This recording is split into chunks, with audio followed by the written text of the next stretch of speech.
Hello, superstars.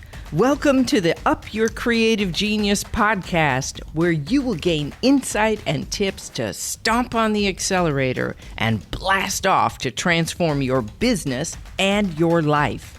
I'm your host, Patty Dobrovolsky, and if this is your first time tuning in, then strap in because this is serious rocket fuel.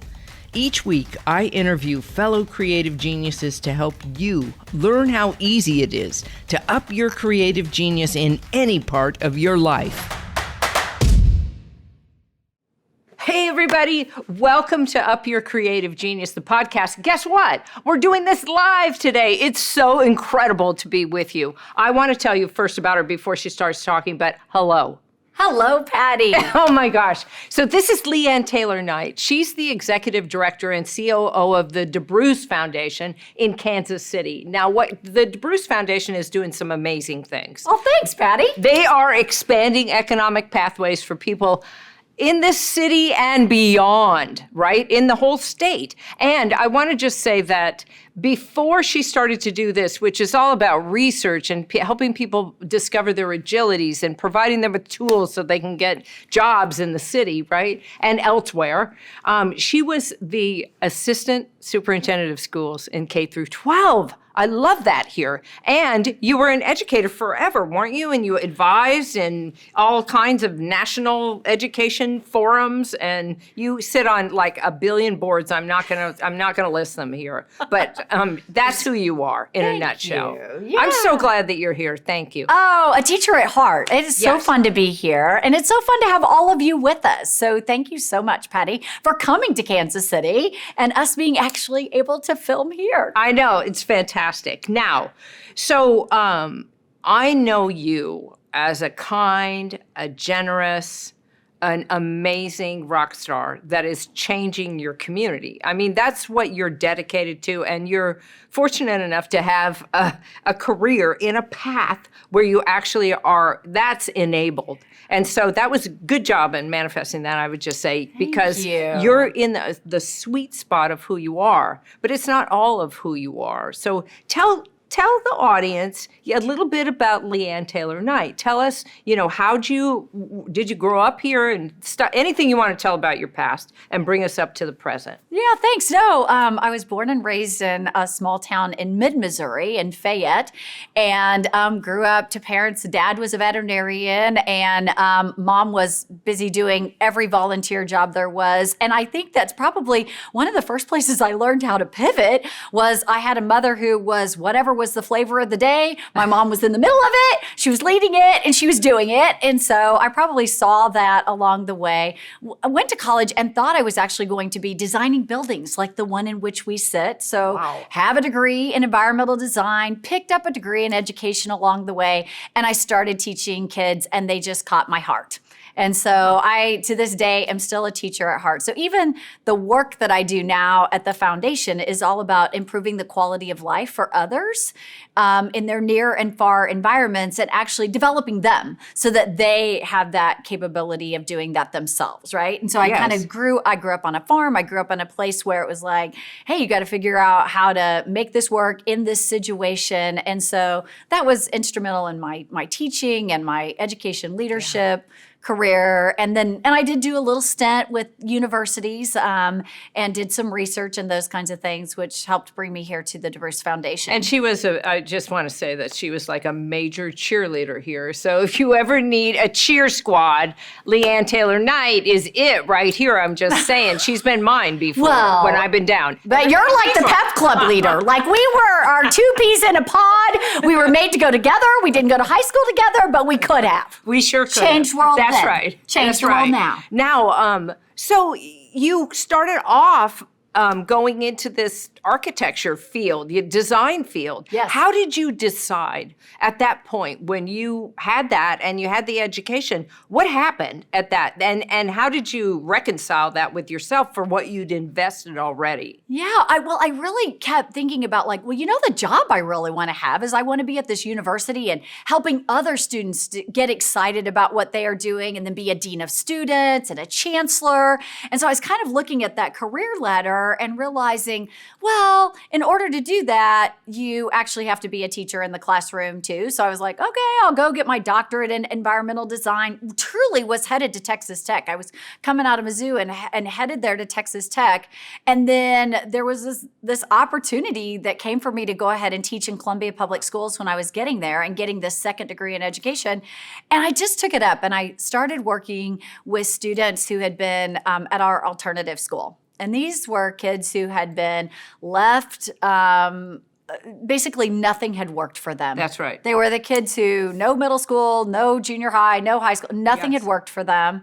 And, probably many people thought that they were not, those are those kids. I just don't want to have to deal with those. Yeah. And I looked at those kids and I was like, these are amazing kids. They have phenomenal talents. It's just that nobody's ever tapped into them. And so, and I was on a staff of like teachers and a principal who were like, it's our job to meet them where they are. Yeah. And so that has continued to just be a theme in my life is like, okay, folks, it's not about finding the best blueberries and bringing them into your pie. It's like meeting that blueberry wherever it is and, putting the right ingredients in so that you can have the best pie. But it is literally about meeting every single person where they are. And I just have that in my heart. And I just have had so many opportunities to get to do that in my life. Wow. I love that because I think often we think we're going to, I was in the Uber car coming here today. I talked to the guy with the Uber drivers people. I was talking to the guy who was from Kenya,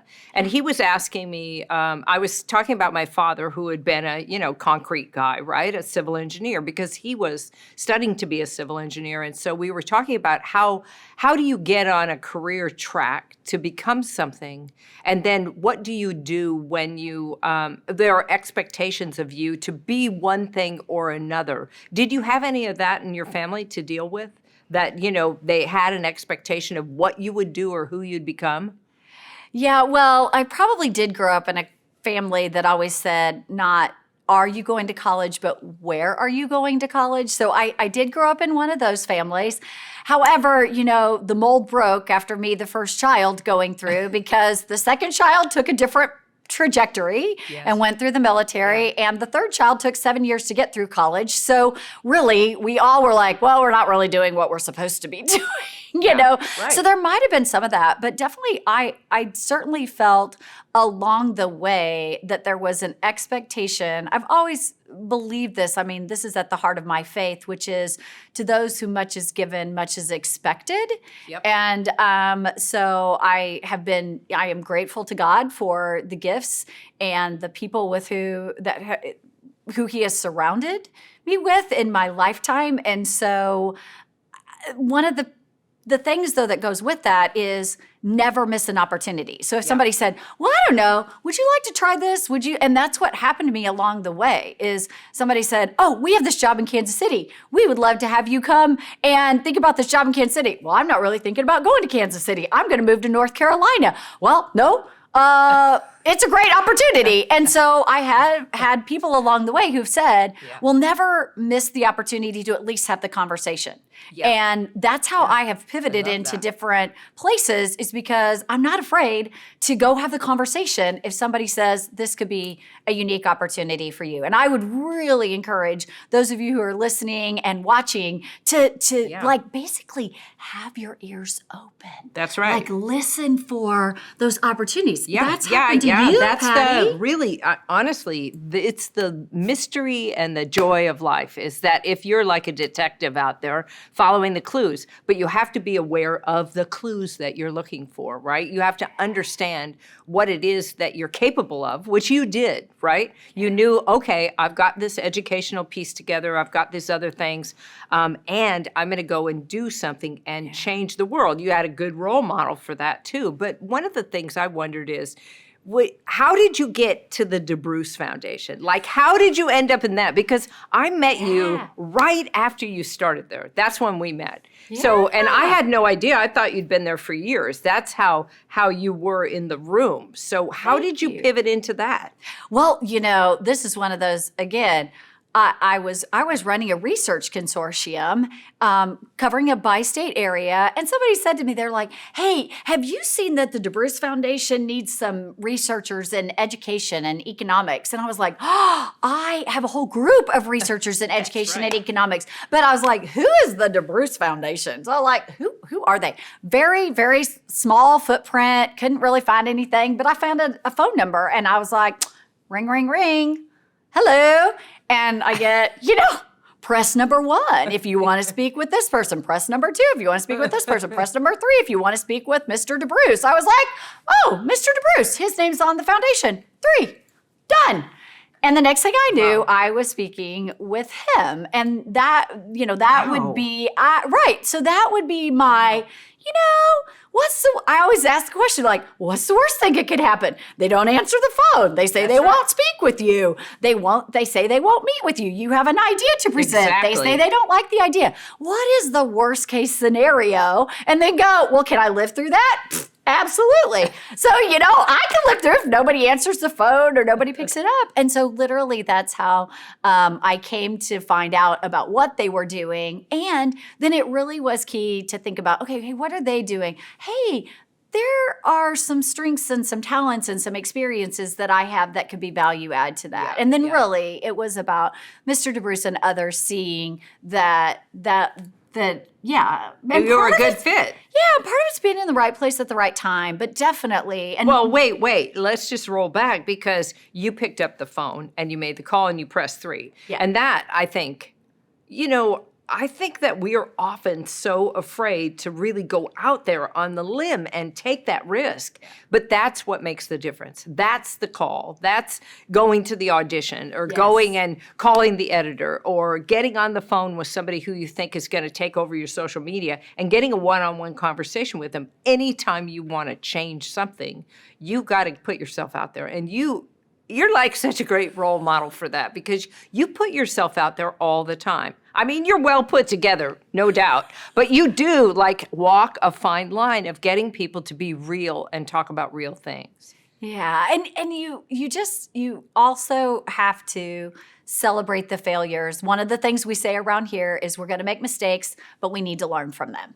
Yeah. And so kind of if you take that mantra with your life, and of course, what we have tried to do here at the foundation is we also want to help you understand what it is that you do well and what you like to do. I mean, that's where we started working with you, Patty, is around the agilities and your piece about drawing your future. And for us, the intersection of, well, if you know what you like to do and what you do well, we can draw amazing futures together. And I think I would absolutely encourage any of you who have not yet, you have to go draw your future with Patty. You have to get online and try that and do that and be willing to think about what are those steps that I'm going to take today to get to that future that I want to have. And then know that like that future vision out there is that it's just going to continue to change and as you change and grow, right? That's only, if the vision stays the same, actually, I would kind of worry about that because that means that maybe you're kind of standing still in the same place. And that's not. Well, have you ever had that experience yourself? Felt like you were stuck? And that you were like, I got to get out of this, whatever this is? Daily. I mean, no, sometimes it is. It's like sometimes you're just like, I'm running into a brick wall with this issue. So there are those, and you have to like, wait, do the infinity sign, make my left brain connect to my right brain, and get myself into another place. You've taught me a lot. Well, tell me, though, I think, do you get into sticky conversations with people in your city and county and community around change? Their willingness to change or not change? I mean, really, we're in the center, we're in the heart of the country here. So I'm curious, you have this mission to expand economic pathways for everybody, but I don't know that everybody's on board with that. Well, because change is scary, right, Patty? It's really scary. Yeah. And it messes with power structures.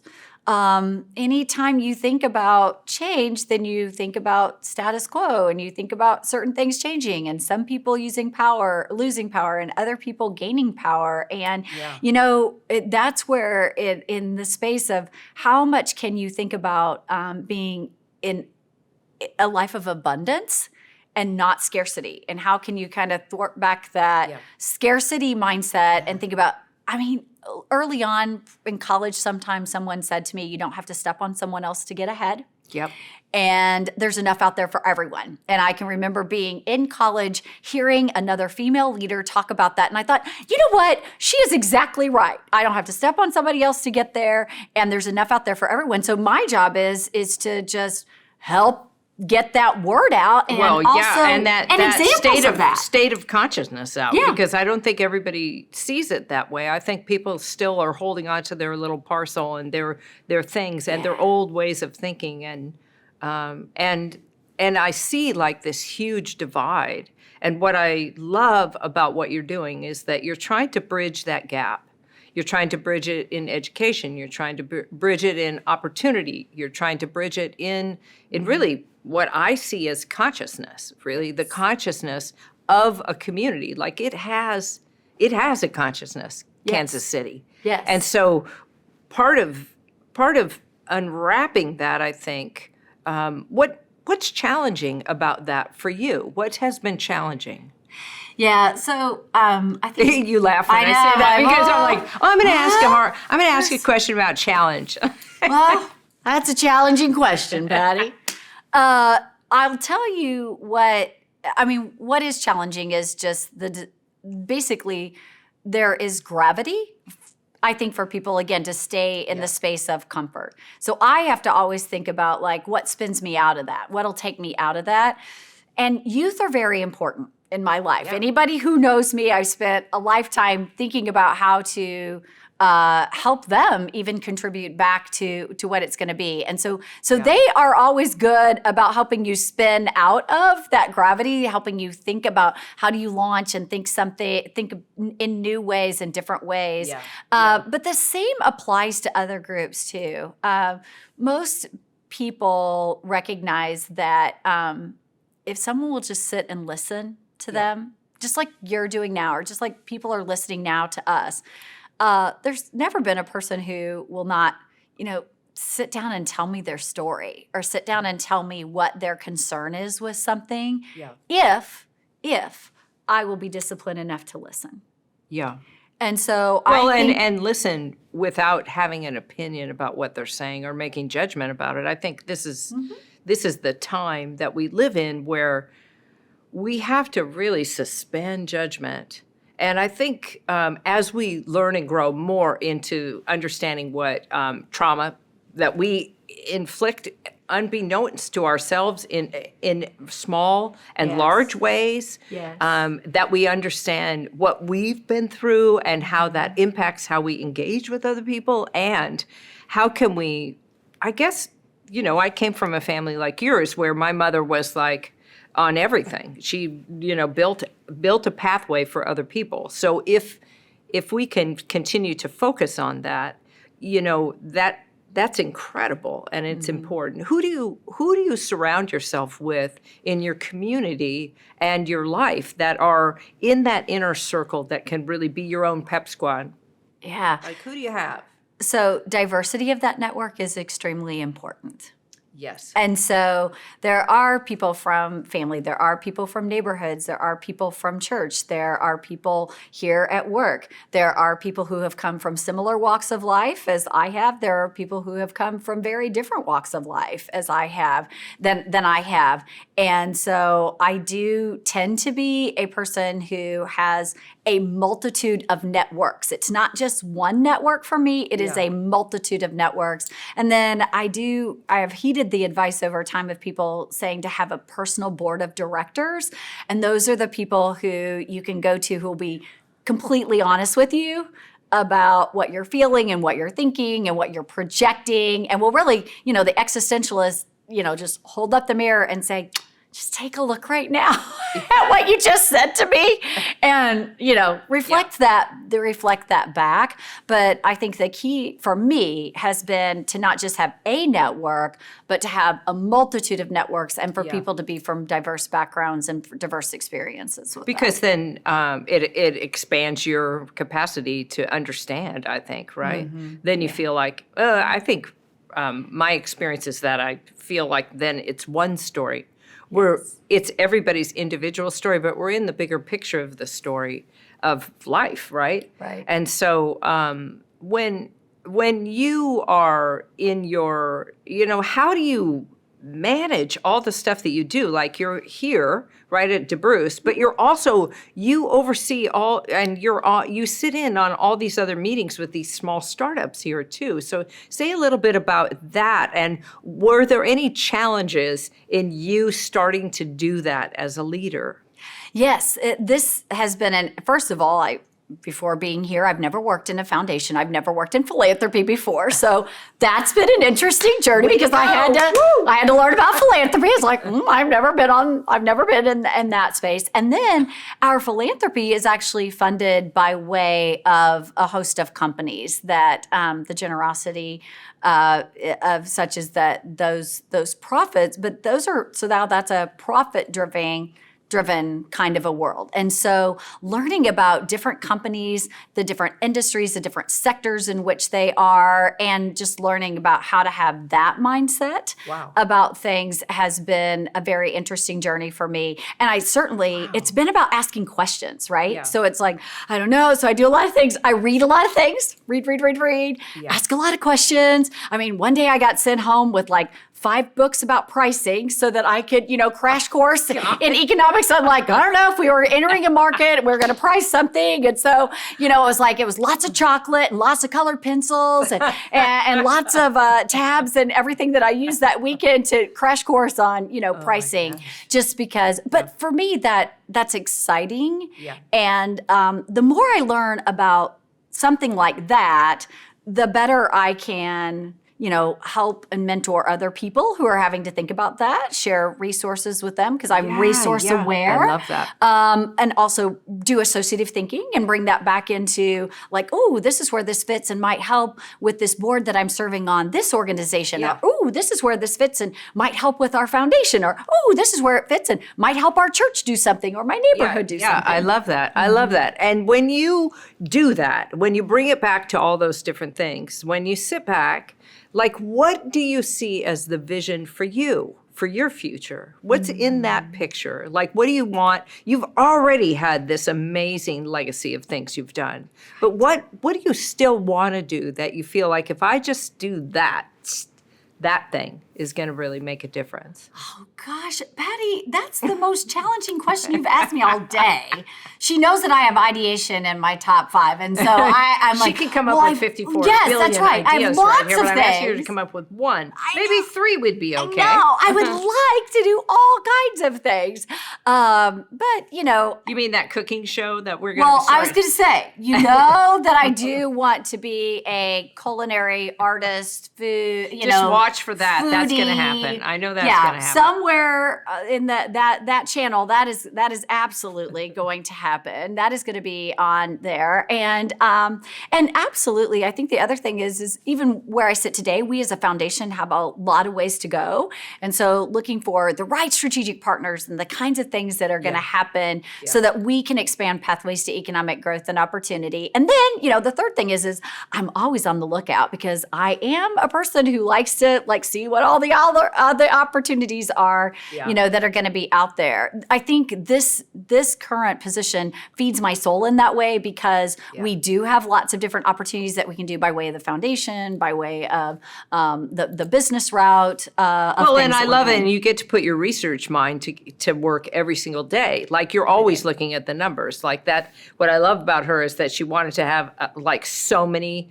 What was the number that you wanted to take the Agilities profiler? How many was it that you wanted to hit? Yeah, I wanted to hit 10,000 plus 1 this year, and we actually are going to knock down the door at 40,000. So I'm so excited. I love that. We've hit a great big goal this year. Yeah. That is so great. Yes. I love it. So I think that's part of it, right? So you're always like reaching, and you're always trying to explore like what is the new thing, what's the next thing to step into. And I think that is part of this mindset that you were talking about earlier, where you're watching for the signs for what's going to happen next and how it all fits in the picture. Now, when you have a big job. Like, you're hard to get. I mean, I was so grateful that you would spend this time. I was so happy to be here and do it in person. But what's your day look like? What does it look like, your day, from when you get up until, when you go to sleep? I want to know, what are your rituals? What do you do every day so that people who are really want to get some routine in place? Yes. Tell them yours. Yeah, for me, it starts with prayer and reading my Bible, because that's super, super important to me. And it's just a homing device and a connecting space for me to do that each day. And then exercise. I always have a better day if I get some exercise in early. And if I don't get it in early, I have to try to get it back in, later in the evening. And then it's off. I probably, like a lot of people, you got to download, figure out some emails that maybe you missed, because people work 24/7. So you miss some things even if you went to bed the night before. And then it's in the office, and then every day is different. Some days we'll have, internal meetings. Sometimes, this is also living in this time frame of some things are remote and some things are hybrid and some things are in person. And so, just trying to get back into the next normal that we have right now. Yeah. So it can be meetings here in the city. Sometimes it's, meetings in other parts of the United States, because we're working in places outside of Missouri and Kansas right now, in Kansas City. So it can be out in those places. I do, on great days, I like to get some, again, always trying to get some type of time outside. So a lot of times that happens after my work day. The dog and I do have a dog. So the dog, Max, goes out. I know you have dogs too. We love dogs. So out in the morning, out again. And that time is a lot of times self-reflection time for me, Patty. Yeah. And then do you do anything like set goals for what you want to accomplish that day, or how you're going to be in that day? Is that part of your morning ritual or your evening ritual where you reflect on it? How does that work? Yeah, well, I do use a Levenger, and I do literally have the tasks that I want to try to accomplish that day, and the things that, move to the next days. And I also am a person who I will think about ideas. Like, sometimes you just wake up, or you're in the middle of a meeting, you get an idea about something else. I try to draw those, Patty. I try, because I think that they're more apt to come true, because Patty's taught me this. They're more apt to come true if I don't just write the word about it, but I do a little drawing about it. And so then, at the end of the week, a lot of times I will siphon back through, hey, what are the things that I did get done each day? What are the things across the weekend that I have to go back and fill in? And also, I just give myself permission sometimes to just put a big X through it. I'm like, okay, that didn't get done. It's not going to get done. It's going to go to the lower priority list, because other things become more of a priority. Yes. And so I do try to give myself permission to be okay with a part of the checklist not getting accomplished, moving to a different day, or just getting completely taken off. And that helps keep me sane. Maybe makes it easier for other people to work with me. I was going to say, too, the thing that I know about you that you didn't mention is that you make sure to take time off. Like, you go away, I right? do, yes. And that you really rest and recuperate with your family, right? Yes. And that's important. Yes, that can look like hiking and trail biking, depending upon whatever your husband his task, the new thing he's into. Yes, right? yes. He's his own kind of ideator.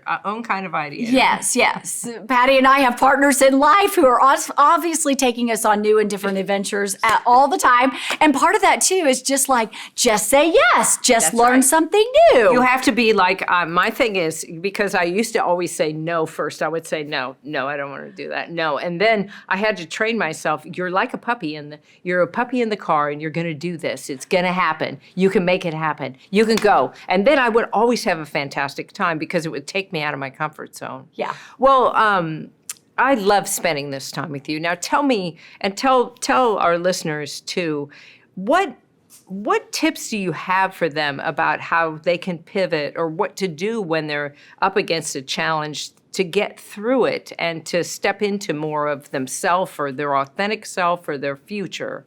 Yeah. What would you share? Well, I would say make plans.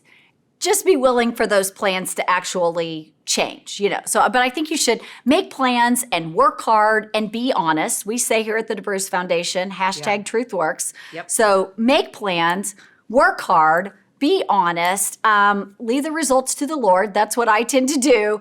But that make plans and work hard and be honest, staying in that cycle and being willing for those plans to continue to change. So my plans today could possibly be different plans tomorrow. And I think that you also have to be brave, right? Yeah. Be brave, believe in yourself, find people who believe in you.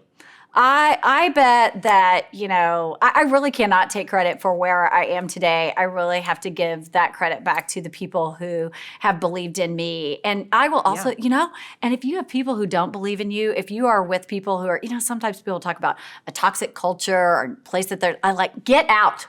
Get out. There are people out there who love you and who want to be supportive of you.